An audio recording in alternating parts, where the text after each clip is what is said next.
it looks like it's coiling for a huge rally here. They now have to keep printing or we crash. We've got this ticking time bomb. Talking gold with the one and only Andrew Maguire. Welcome to Live from the Vault.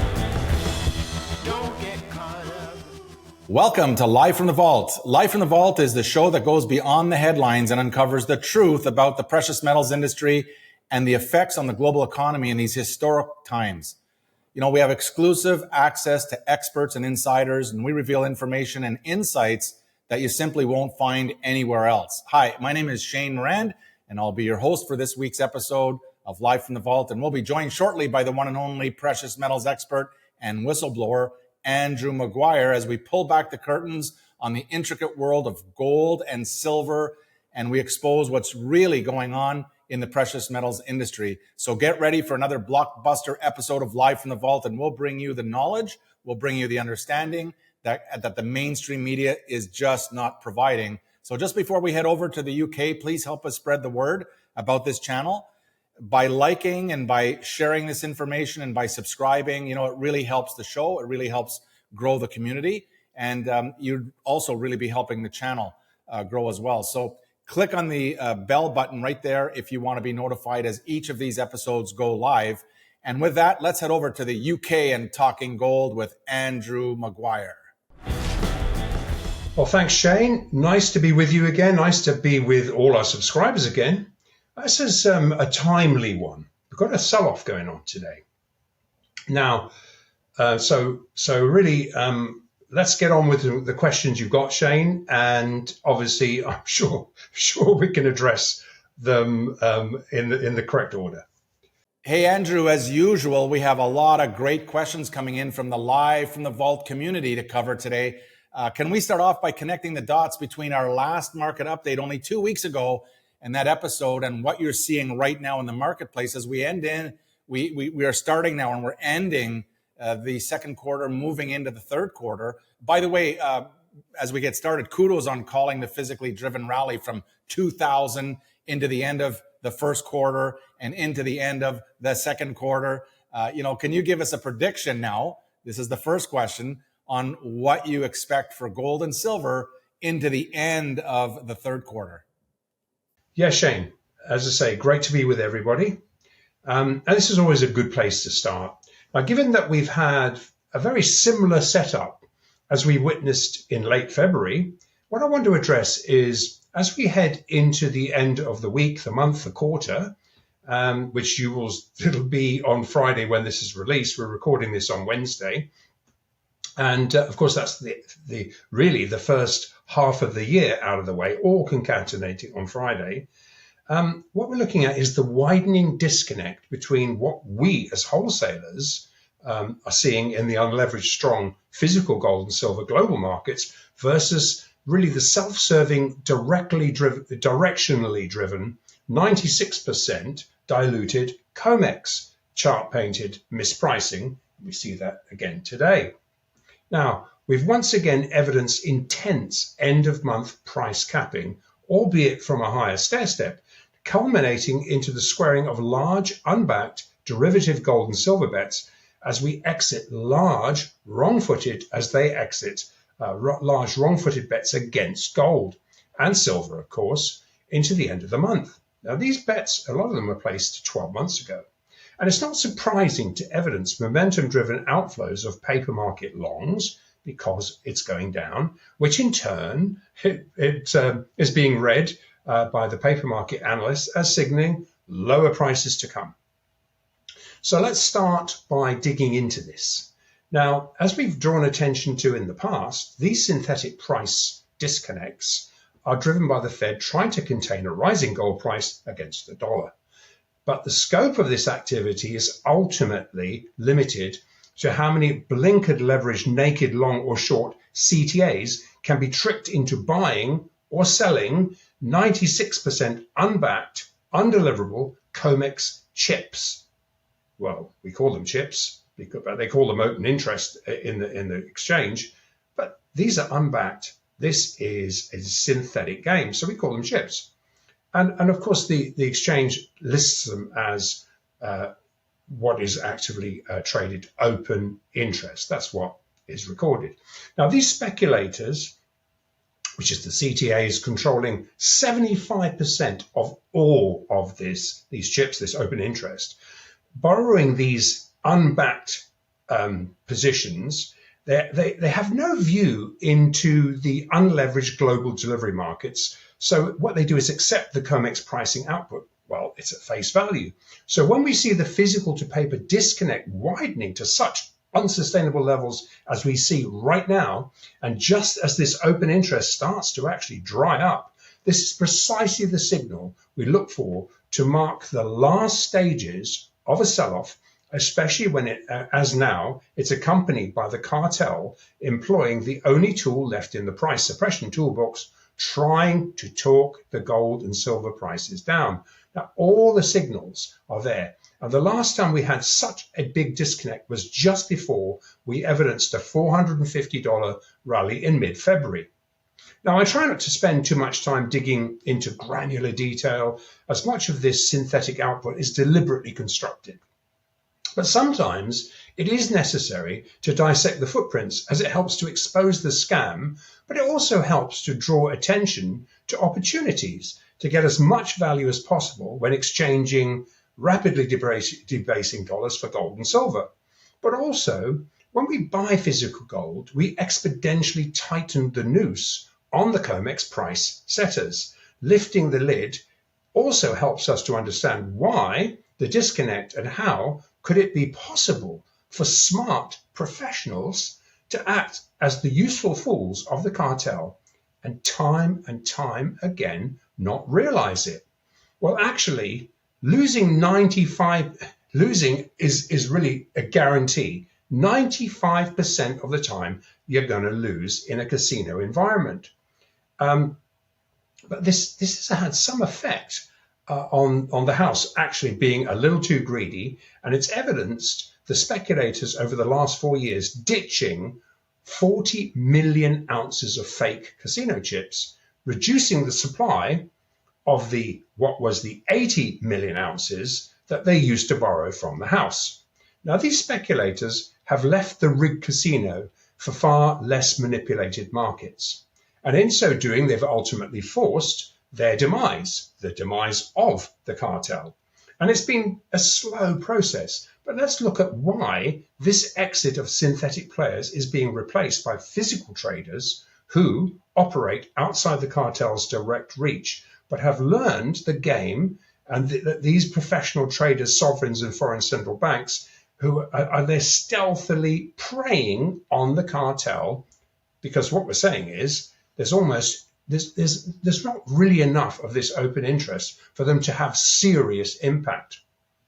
Now, it has to be realized that most remaining CTAs, don't forget CTAs, we're talking about commodity trading advisors, they're not sanctioned to trade the actual NSFR compliant 10 times larger physically backed foreign exchange delivery markets. So they're siloed into and governed really by the house, running this 95% win, 5% win for the house, and a 5% loss for the casino setup.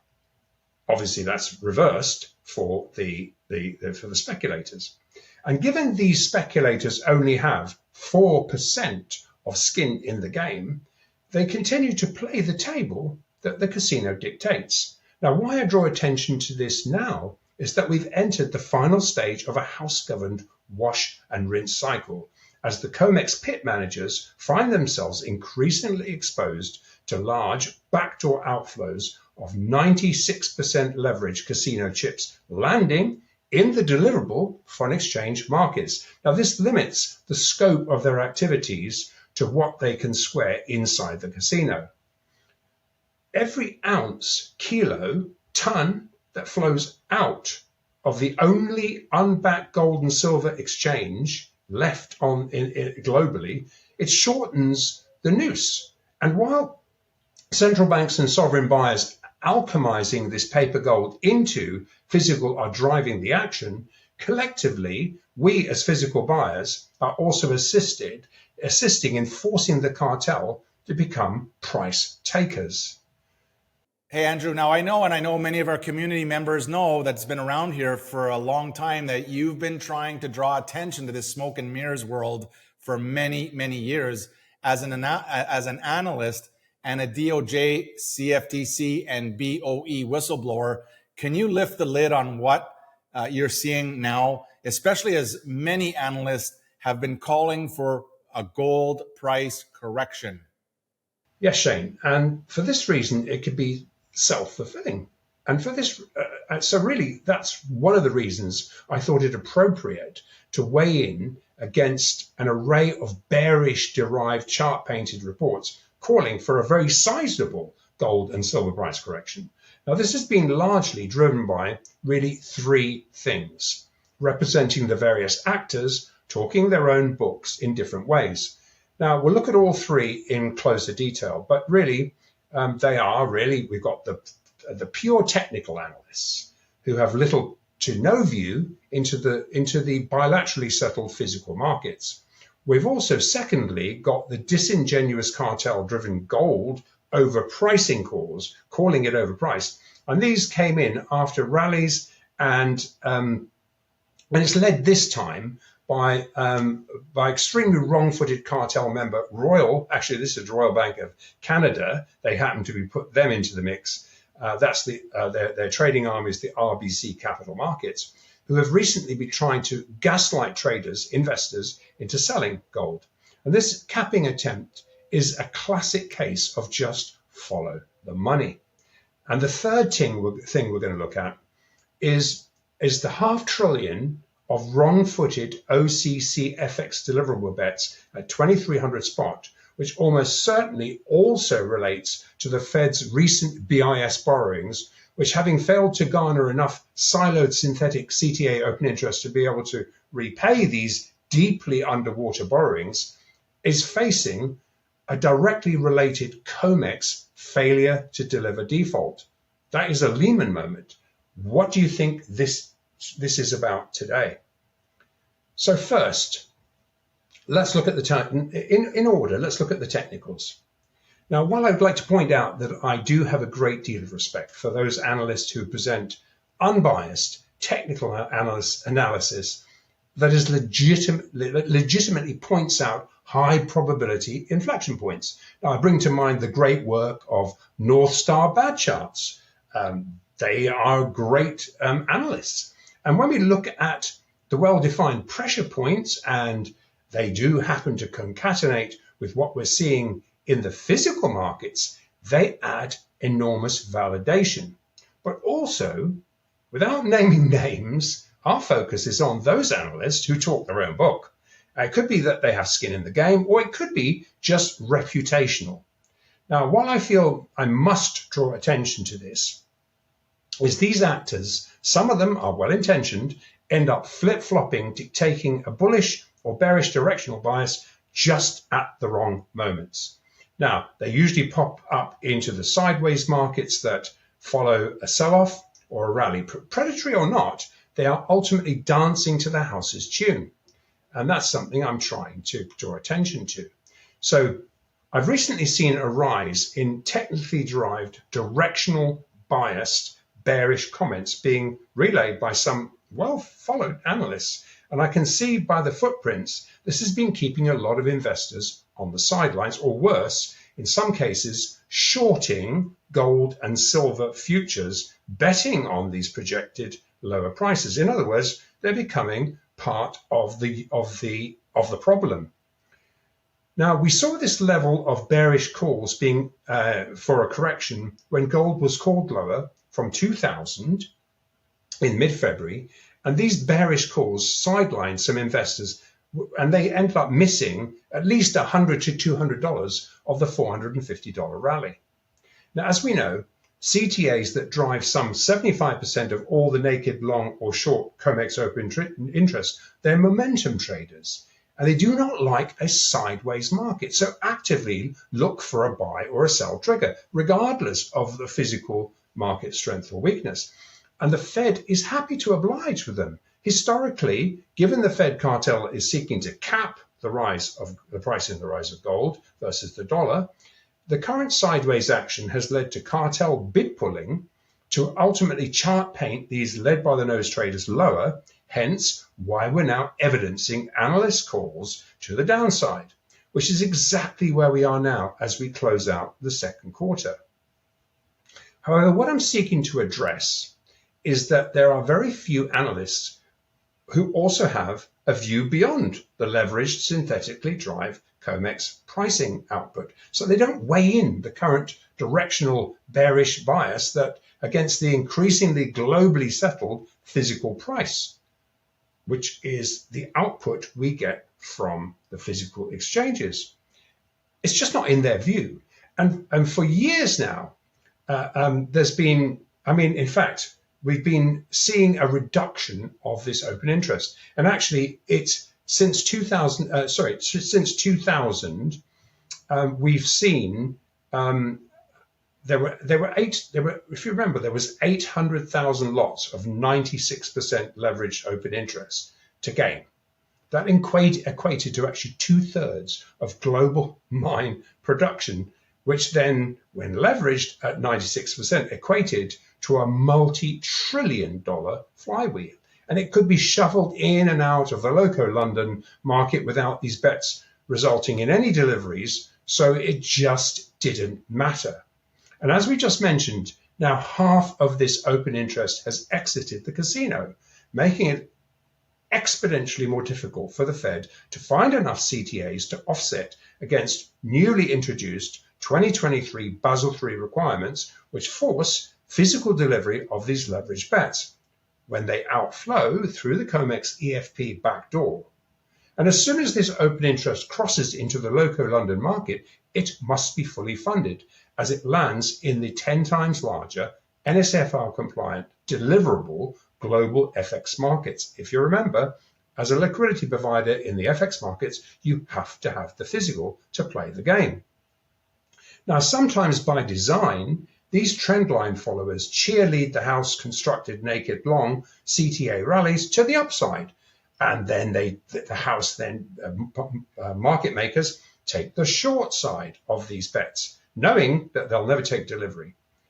Or conversely, as is the case right now, into the $50-odd pulled price rigging triple witching event last Friday, they use these house rinse long capitulations to justify the officially constructed led by the nose bearish calls. Now, while wrong-footing naked long CTAs is ultimately structurally constructive and good riddance to them, the problem is with this analysis is that even if it's well-intentioned, is that it ends up gaslighting traders to exit their gold and silver investments at the worst possible moment, just as the insiders who do have a view into the physical markets take the long side of these deliberately constructed synthetic chart patterns, as they began to do last Friday and into this selling are doing today. Now, the reason I bring this up now is that we evidence almost exactly the same wrong analyst calls being made in February when gold was trading just above very large, identified central bank sized bids, which had accrued in a 3-month sideways range below the market at $2,000.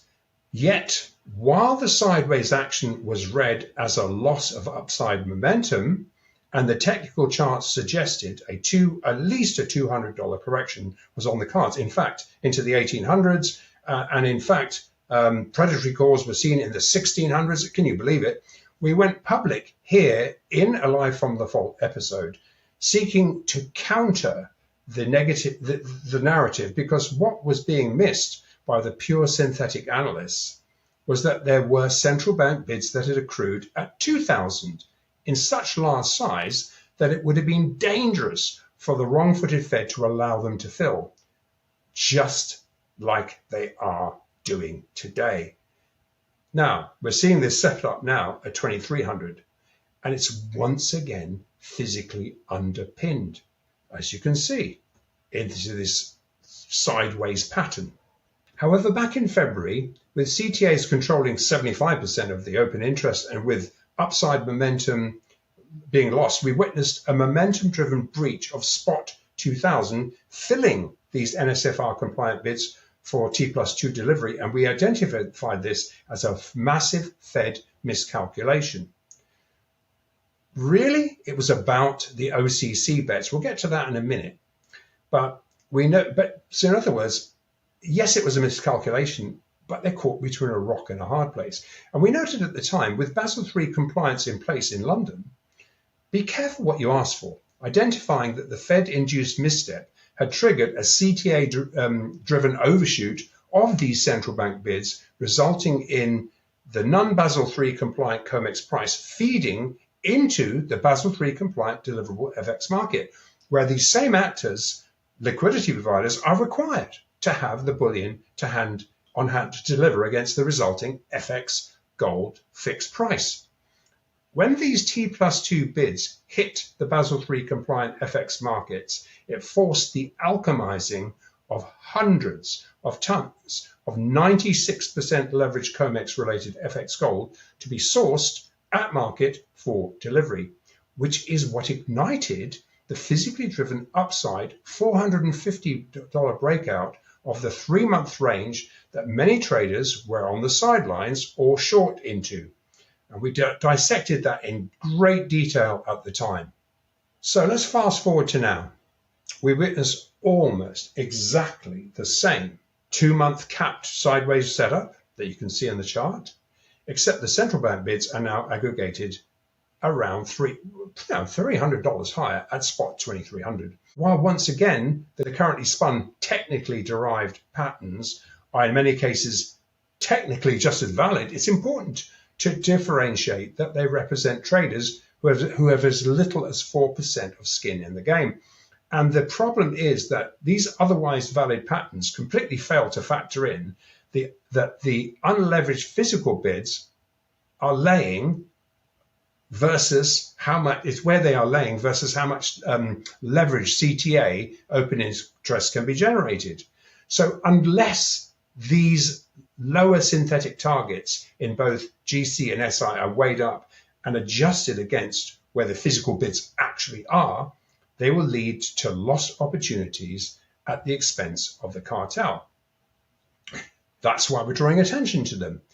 This is why the identified very, very large central bank bids at and sub 2300 spot when they were tagged on May the 3rd, and also when they were retagged today.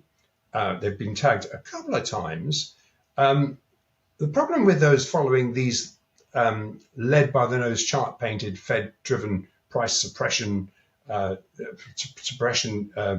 strategy is that the moment these, well, they don't factor in, there's the moment these 96% leverage EFP outflows run into the physically deliverable local London FX delivery market, it forces full funding of these leverage bets into real spot NSFR compliant central bank bids filled in tonnage size sub 2300. Now, this may take a couple of days to play out. We had options yesterday. We have first notice tomorrow. First notice meaning that the expiring contracts have to be fully funded into first notice day. Then we will see and you'll see this on Friday, and then we will see this thing shake out. And this is why we reported that there would once again be really likely insufficient fresh CTAs to suck in to offset this growing wall of fully funded delivery obligations. So yes, they breached it, but now what they're sitting with is a naked short CTA, a group of naked short CTAs, which really won't be sufficient to cover the deleveraging of what is flowing out. So I'm really just trying to explain, keeping it fairly straightforward and simple. So notably, the only other fix sub 2300 was the AM fix when China and most of Asia were on holiday. We didn't see any other AM or PM fixes since then, except just today we're seeing the first one. And really, that's what this is doing. We should now expect a similar outcome that we witnessed on the 13th of February following this $450 rally, as insiders were forced to go to market to buy back these 4% backed naked short bets. And by being forced to go to market to buy back these leveraged positions at market, there's a potential to drive the gold price $600 higher this time into $3,000. So this brings us to this month's Fed-induced non-farm payrolls bid pulling exercise, which is really where it started. They started this generated and a CTA capitulation. But so large was the momentum-driven leveraged CTA sell-off and fresh shorting that the subsequent tag of 2300 spot post non-farm payrolls waited until after the fix to avoid the central bank bids being T+1 delivered. However, we've now seen that, as I say, filled. Once again, we think the commercials, the COTs, have become close to miscalculating another, or in fact have come to the point of miscalculating another leveraged T+1 NSFR overrun that will force officials to begin to buy back everything they cannot offset against a dwindling volume of CTA open interest. This is not trading advice, but I will share that if we do, now that we've had the overshoot of the central bank bids, our liquidity providers indicate that they are filling sovereign and institutional clients looking to buy spot 2300 on the upside. Yes, they're buying below, but they're also looking to aggregate to take advantage of a much larger rally once 2300 spot is taken to the upside. Now, I'm not saying this is not trading advice. What I'm saying is that what they're trying to do here is these are the professionals looking to capitalize on this gamed discount. Now, we're seeing some evidence of this potential miscalculation now. And while we expect continued attempts to wrong foot as many hot money position holders and the bid pulling attempts really that came through today. And bear in mind, they're not, it's the insiders are not taking, even the officials are not taking a short position. What they're doing is pulling bids to create waterfalls, air pockets, so to speak. And that's exactly what's going on now. And we can see that the cartel damage is getting done here. And once again, it's really going to be very soon time to pay the piper. And despite the bid pulling to chart paint a weekly close in gold and silver to keep the gaslighted CTAs offside, which they successfully did in gold last week, really kind of foreshadowing that they were going to attempt this, they failed to do it in silver. So that was interesting. But and that was despite their best efforts. And it was because of massive Chinese and Indian buying and really that came through last week. So the insiders failed to secure a lower weekly close against silver. Now they've been hammering at it today. They've been hammering at it after options expiry. But it looks like it's coiling for a huge rally here. Andrew, thanks for clearing up that answer and a lot of questions we've been receiving. You had mentioned the Royal Bank of Canada had weighed in to try and call gold lower. Can you tell us what you've uncovered here? Yeah, I say when it comes to the Royal Bank of Canada, just follow the money. The Canadian Central Bank is the only other global central bank that is short gold. Now, the RBC sold all its gold between 2000 and 2016. And actually, because they sold almost all of it in 2003, they only got an average price of $400 an ounce. And now here in 2024, just as gold is coiling for a globally driven central bank buying spree, it looks bound and really looks bound for the 3000s. Canada has zero gold reserves. Worse, having adopted the Fed's bearish stance on gold, our liquidity providers report that their trading arm RBC Capital Markets are mistakenly very likely naked short gold futures. In fact, having been caught short into the physically driven rally from 2000 to 2450, there are credible rumors that they've tailcoated the Fed in leasing around 6 tons of gold, either directly from the Fed or perhaps even from the BIS, to meet what is EFP-derived T+1 delivery obligations. Once they flow out, you have to find the physical. Now, the RBC is the only other central bank short gold alongside the Fed. Now, their bearish calls attempt to spin that the outflows of CTA open interest alongside the outflow of ETF holdings and the official reported Chinese central bank buying, they said, had paused in May, all of which are completely disingenuous. It's extremely bullish that gold has been rising into COMEX and ETF selling. Yes, we see a sell-off, but it's been rising along the way, all the way through this year. And it's these physical-facing actors, they just know very, very well that the PBOC is absorbing almost all of Chinese gold production and have no requirement to report monetary gold purchases. And there's a lot of reports out there that agree with that. So the takeaway is that the only two central banks that are still short gold are the Fed and the Bank of Canada, and both are left holding the bag as price takers into physical price that is being determined in the global south. Hey, Andrew, in our last episode, you drew attention to the $500 billion of derivative bets against gold, against silver, that are dependent on 96% of the COMEX leverage being maintained. But as you said, there is insufficient open interest, casino chips to do this, and it could lead into a COMEX failure to deliver. Now, we've had a lot of questions on this from our community.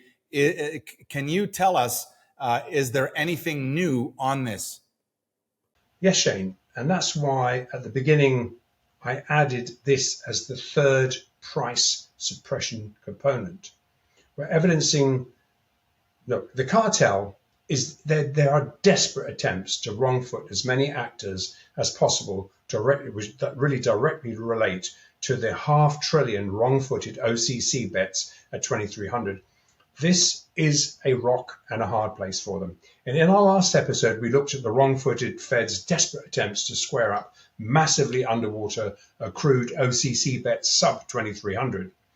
The problem they've encountered is the dwindling supply of CTA open interest for them to offset a global central bank move to EFP, in other words, take it out the back door, at prices that are hundreds of dollars above these aggregated naked short bearish bets, as a physically settled real price that is really sucking in hundreds of tons of NSFR compliant gold that is being directly sourced in the FX markets to fulfill these large tonnage orders. All of this is missed, and we've identified the next layer of massive central bank orders have been accruing for the wrong-footed Fed into the COMEX fixed price to filter sub 2,300. Now, this is the rock and the hard place. It has been filled today. This is the last thing the Fed needs, is to actually be forced to dig a deeper hole with the physical markets now being settled outside the CME, LBMA ring fence. Every day, they slide further down the slippery slope as price takers. Now, liquidity providers assess they will not be able to square these bets at lower prices, as attempting to achieve this would put the COMEX in the crosshairs for massive loadouts, resulting in an unthinkable failure to deliver. Now, we'd also drawn attention to the fact that while naked short COMEX bets can be bought back by the Fed, officials, all they have to do is, as we said last time, is print enough dollars to go to market to buy back these contracts. It's significantly a significant dollar losses against their previous bets, but it's impossible for them to print physical. So to deliver against significantly larger, unreported multi-billion dollar, technically NSFR compliant OCC related bets. This is what this is all about. Today, you're witnessing it.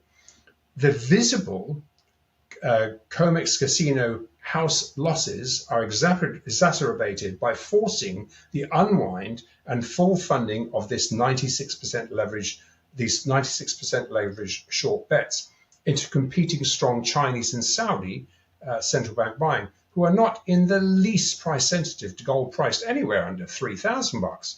Buying back these contracts that have escaped the back door of the casino means that the Fed has to go to the market to buy back these contracts. As they compete to buy back these contracts, it drives the price higher.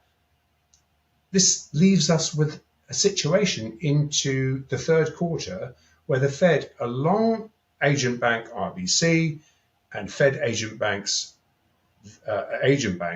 which are not short themselves, but are guaranteed by the Fed, they're caught between a rock and a hard place, allowing the CTA overshoot of 2300 into a liquid PM fix today will trigger these identified very large central bank bids. And given the oversold conditions are shrinking the CTA open interest again, it may force the Fed to start to cover these sooner than you might think, probably after first notice day, and into the end of having chart painted a lower close into the end of the second quarter.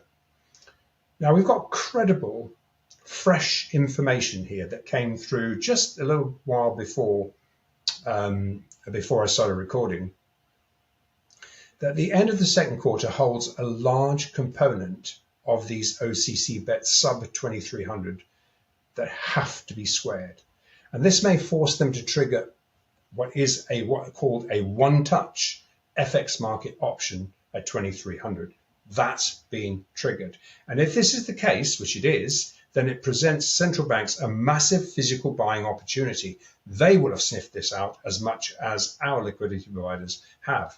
Bottom line, the physical markets outside the CME LBMA ring fence are now setting the global deliverable price of gold, increasingly silver too, and the best option is for the Fed to print dollars to buy back leverage shorts. Either way, the next stair-step leg of a rally into $3,000 gold is inevitable. Andrew, just before we started recording today, you had mentioned that you had seen some fresh European physical gold buying. Can you elaborate on what you're seeing in Europe? Yeah, Shane, what we've just seen this pick up only in the last few days. And this fresh demand looks geopolitically driven, and the effect of this is not yet factored in. Now, this began to pick up following Putin's visit to North Korea, but significantly picked up into the end of last week and again today. Liquidity providers report unfactored European gold buying has commenced, which has so far failed to make any impact into this huge synthetically diluted sell-off. Now, the subject was raised at our last weekend's liquidity provider meeting, which we just had an update on now, where this fresh safe haven demand is coming in to hedge really what is considered to be the uncertainty following Russia's weapons alliance with North Korea, and a likely military alliance with China if China moves in on Taiwan. All of this is perceived as an inflection point that forces the war-stretched hegemons to pivot out of Ukraine into Asia, leaving Europe in the lurch. That is their fear. Trump is now weighing in, proposing withholding weapons supply to Ukraine for Zelensky if Zelensky fails to enter into peace negotiations. Now, whenever one casts, it doesn't matter where you look, which market you're looking at. The global picture is rapidly changing, and geopolitical uncertainty is incentivizing every single European and global South central bank to accumulate physical gold to hedge increasingly risky US treasuries.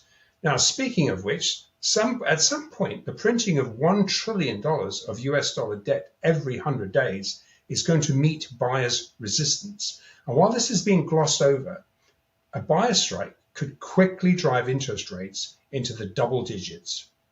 All right, Andrew, one of my favorites. What are you seeing in the silver markets? Yeah, Shane, I knew that would come up.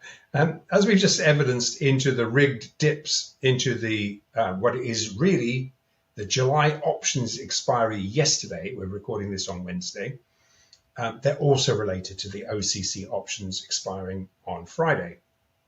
Now, liquidity providers report that very large Chinese and Indian demand is going to stand for delivery of the July contract, which goes into first notice Thursday. And when this episode is released on Friday, it'll be forced into physical delivery. And as we've outlined previously, because silver is not NSFR compliant, if you EFP it through the back door into the London FX market, it just results in a bilaterally settled, significantly higher delivery price, so which you're going to have to pay. So really, instead, COMEX buyers looking to obtain physical silver are going to benefit better by literally going to the back door of the COMEX and literally loading out. I mean, talking about physically backing the truck up, because that is the price. It has to be honored.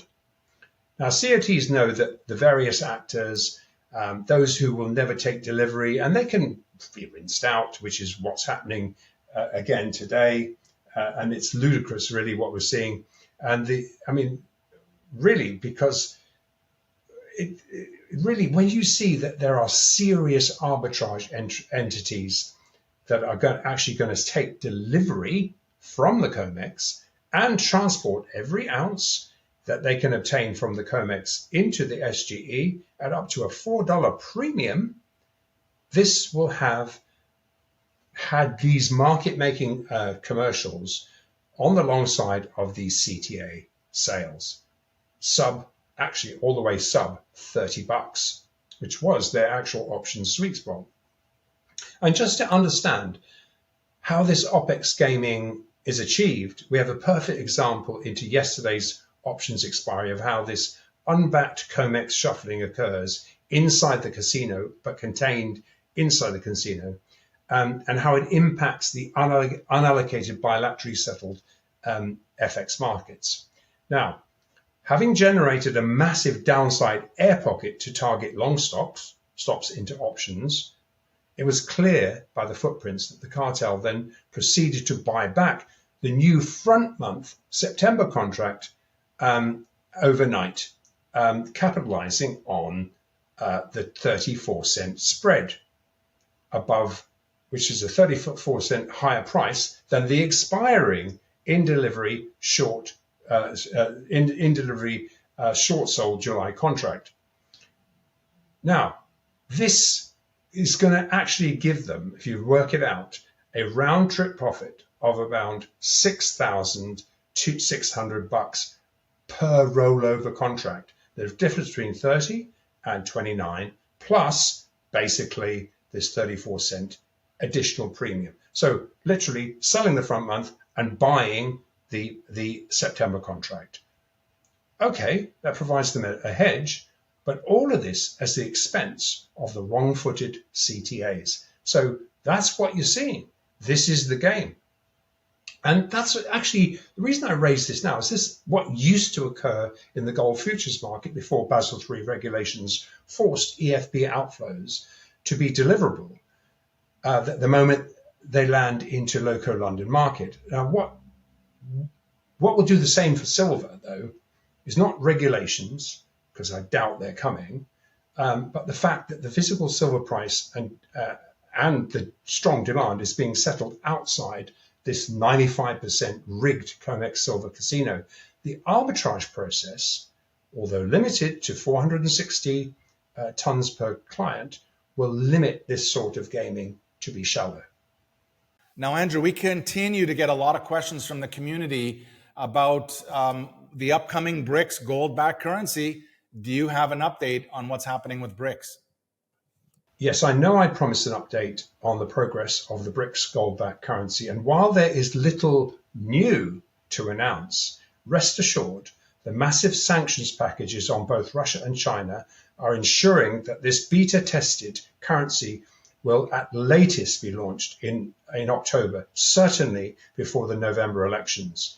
Now, in the interim, BRICS nations are stealthily exchanging US treasuries for debasing fiat currencies right across the board to take a larger stake in physical gold.